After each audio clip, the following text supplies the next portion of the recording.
Okay, so welcome to the Inspiring Stories by Inspirational People. My name is Amanda Plomp. I'm going to be hosting and I will be speaking a little bit later.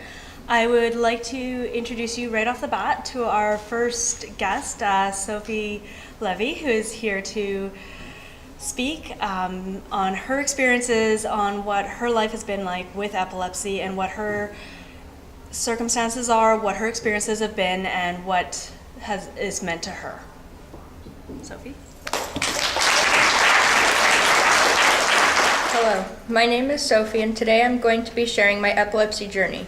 I was born a neurotypical child and it stayed that way until I was 5 years old, when I had my first seizure.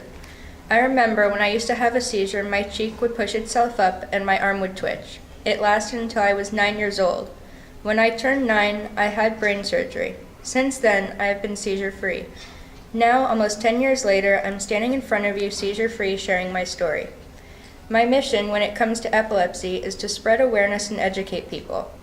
What compelled me to feel this way is seeing that sometimes people can be ignorant when it comes to epilepsy.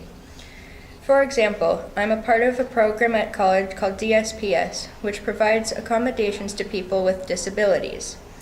When I say disabilities, it's with quotations, because in my case, I have epilepsy, but I'm not disabled.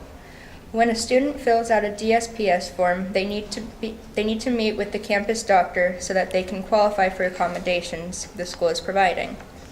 When I went to meet with the doctor to clear this up, we had quite the conversation. It went like this. So let me get this straight. You had seizures, but now you don't. Yes. And now you had brain surgery. Yes. Have you been off your medications without consulting your doctor first? No. Why would I do that? I was then told by the doctor that he thought it would be a fun experiment to see what would happen if I went off my medication without consulting my doctor first. Later that week, I looked him up to learn more about him. I saw that he has practiced family medicine for 42 years and specializes in treating migraines and dermatitis. After I read this, it occurred to me that the same doctor who can prescribe me Advil and lotion is telling me to go off my medication. Ignorance like this is created purely out of lack of information. In the place I was being educated, I was disappointed by the lack of professionalism of this doctor. The way we can change this is by educating the world around us about epilepsy and making people feel comfortable enough to ask whatever questions they may have. Some people do not understand or know that there are many different types of seizures, and we do not all have convulsions.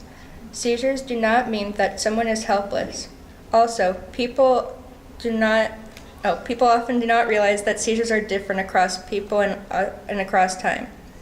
My family once thought I would not be able to be independent. However, in the last year, I have learned to drive, started college at Saddleback, and have been training to become an EEG technician. I hope that by sharing my story,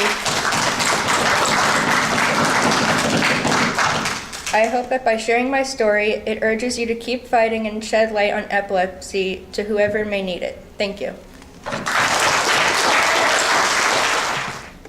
I met Sofie a year ago, the first time I came to this event, and she was in high school, just graduating, and now she's in college, and honestly I feel like my heart goes 3 sizes because I'm so proud of her and everything that she has become and that she is working towards, and it's just so inspiring, I think, and that's coming from as a person with epilepsy.